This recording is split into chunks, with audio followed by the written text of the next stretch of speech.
सबसे पहले मैं हमारे महाराष्ट्र प्रदेश के जो अध्यक्ष हर्षवर्धन सपकाळ जी और इंचार्ज रमेश चेन्नीताले जी का उनका शुक्रिया अदा करता हूँ कि उन्होंने मुझे इस पद पर विराजमान किया, उपाध्यक्ष बनाया। और आपने देखा होगा कि पूरे महाराष्ट्र में जिस तरह से हर समाज के लोगों को प्रतिनिधित्व दिया गया और हर समाज के साथ साथ जो ज़मीन से जुड़े हुए कार्यकर्ता जिन्होंने कांग्रेस के साथ हरदम वफादारी के साथ निभाया, उनको इस बार प्रतिनिधित्व दिया गया है प्रदेश कार्यकारिणी में। आपने देखा होगा ये जो हमारे हर्षवर्धन सपकाळ जी का जो जिस तरह से वो उनकी काम करने की शैली है, इससे समझ में आता है कि उन्होंने जो गुट, जैसा लोग कहते हैं कि गुटबाजी थी, मुझे ऐसा लगता है कि उन्होंने पूरे गुटबाजी को ख़त्म करने का प्रयास किया। और मुझे ऐसा पूरा उम्मीद है कि पूरा गुटबाजी ख़त्म हो चुकी, क्योंकि ऐसा दिखने में नहीं आ रहा है कि कोई कार्यकर्ता प्रदेश कार्यालय की जो बनी है उससे नाराज़ है। मुझे ऐसा कहीं दिख नहीं रहा है।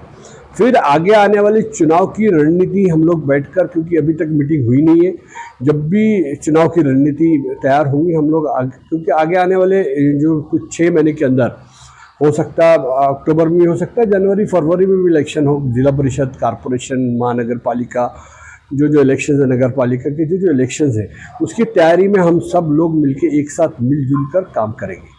सरकार साहब का जो पैटर्न है कुछ अलग ही लग रहा है। युवाओं को ही बड़ी जिम्मेदारी दी है। कुंदा राउत जी हैं और साथ में कुणाल राउत जी हैं।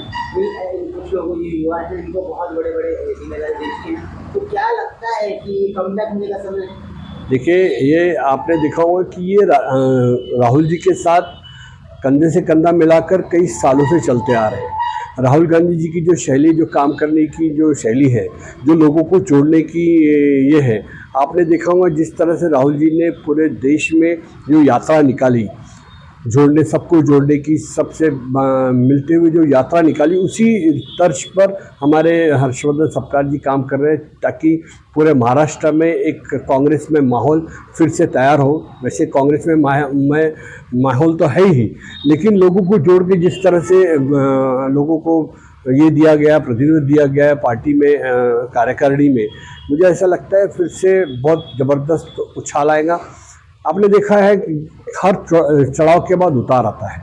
तो ठीक है, ये सरकार बनी है, किस तरह बनी है, बीजेपी की सरकार, आप लोगों को सभी को मालूम है, मीडिया को ज़्यादा मालूम है।